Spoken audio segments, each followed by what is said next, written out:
हिंदू धर्मर प्रत्यक्ष देवता मानुचे जहाँ को डाकिले से आमको ओ बोली पदे कहते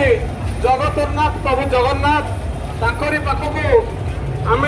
ऑफिसरी माँ मान को लेकिन जीवा ये गोटे बहुत बड़ स्वागत योग्य पदक्षेप ये पदक्षेप जाओ एत सुंदर चिंताधारा तांकर प्रभु जगन्नाथ माँ दुर्गति नाशिनी माँ दुर्गे एमती सब